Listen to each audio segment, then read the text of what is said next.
Okay, what we're talking about here is how to optimize your sled conditioning. Okay, this is post-workout conditioning for your training focus. Because if you're trying to develop strength and you push the sled the wrong distance or with the wrong focus, you can decrease the strength gain or the speed gains that you wanted by doing a sled that's being pushed for strength. So we're optimizing conditioning with your sled to not hurt the types of gains or focus. Um, I'm not going to get into whether conditioning can hurt speed, but if you're going to do speed conditioning, work speed before the workout, do your lighter loaded speed workout, and then you could do speed conditioning if you're getting close to camp or various training needs for more conditioning at high speeds.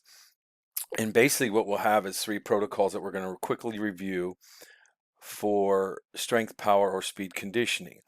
These are from the Triphasic Institute modified Seleniov repeated sprintability program guidelines that'll come out in Triphasic 2. I kind of extracted the information too from these gentlemen. They did a great job on a research project. Now, getting to, you can actually, I'll link this slide where you can view the slide and then also link the blog post in the description below on this video so that you can grab it. All you have to do is click it, and then you can obviously the blog post on triphasic trainings right here where you can see all three triphasic sled conditioning. You can download the sled conditioning model for strength, the power sled conditioning, and the speed conditioning guidelines. So I will give you that link in the description below. But the biggest thing is you have to understand is you have to worry about your training for the distance you want for a particular quality. So training for strength with a pushing a weighted sled is much different than training for speed, at least in conditioning I'm talking about. Now, this is not speed development. This is conditioning for maintaining speed, holding speed. And this is for most of my videos are for repeated sprintability sports: football, baseball, basketball, hockey, soccer. This is not for world-class athlete, at least in the speed focus of a world-class track athlete. You could use the other ones if that's your focus, but these are not going to work. Anyway, so moving on, I briefly want to explain what the sheets are like, and I will show those sheets here shortly. But what we've been able to do is you have three main focuses when you're an athlete, let's say for the strength, power, and speed. But what I've done on the sheets, and you'll see this later, that I have an athlete that runs a 4.8 to a 4.55 at pro agility.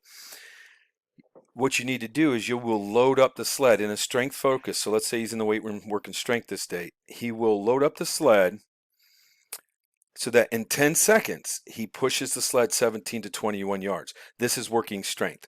Now I've seen people like with especially younger kids push the sled and they march 2 or maybe 5-6 inch steps. You want to take large big steps to be able to push the sled 17 to 21 yards. This actually changes if they're much slower or they're much faster than this. But I have the sheets for all those guidelines in the links I gave you. I'm just giving you an example of how this works. The power focus in the weight room. So if you have an athlete that runs a pro agility in this time, you're going to be pushing that same athlete. If you go into a power block now, you're going to unload the sled so that he or she pushes the sled 36 to 41 yards in the 10-second conditioning. Okay, I'll get into rest periods later, but in the 10-second conditioning, they're going to push the sled farther. You can see the difference.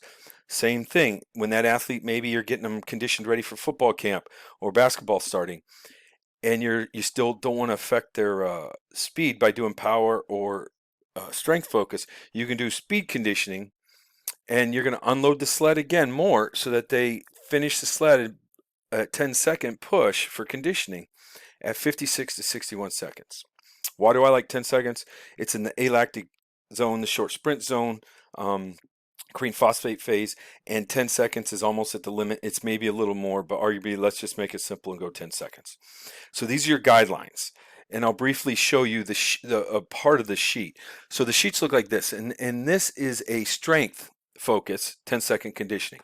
So if you have an athlete that's super slow, you're going to push it a little slower or a little less yardage, right? You can see that. Or if you have a super athlete it's unbelievable. And what I created, you would go a little bit longer. You can go a little farther. It's not much because remember, this is strength.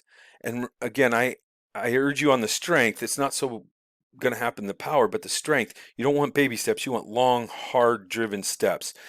This will actually help their acceleration too, if their start is an important part of why they're slower.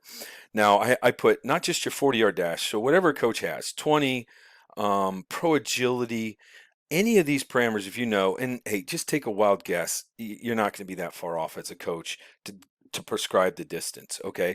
So, I'm sorry, I just clicked there. Now, so that's for strength. You'll notice the distance is the changes for power. So your power focus, if you have an athlete that we just covered, any of these, the 40-yard dash is this, the 20-yard dash is this, you're going to go 36 to 41 yards. Pro agility is this. I think I can move that a little bit. There you go. To see that particular.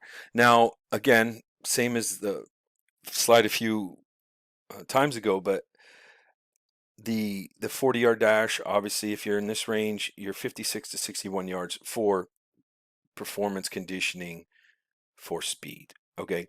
Now, I gave a range of 8 to 12 reps. Why? Because you actually need to get to about 8 to really get a good conditioning. And past 12, you probably lose your intensity. And then anywhere along this is your rest time. Why are these rest times? Because again, if you get much longer than this, there's not going to be a true conditioning effect. Much shorter than this, they'll lose intensity. For this system, it'll turn more aerobic. So that's the thing with those guidelines. And I'm just doing this video, trying to keep it short. But those are your guidelines. You can download all these variable sheets, and I actually have them a brief right here, so you can see right here. Here's what the full sheet looks like from the blog. But this is the strength. So it's a 10-second strength conditioning sled with a sled. I've already showed you that. You can see it's 21 to 17 yards. You can prescribe the time down here. Same thing goes with the speed. This is what the speed sheet looks like. You can see the speed conditioning up here. 10-second sled push and 10-second sled push for power.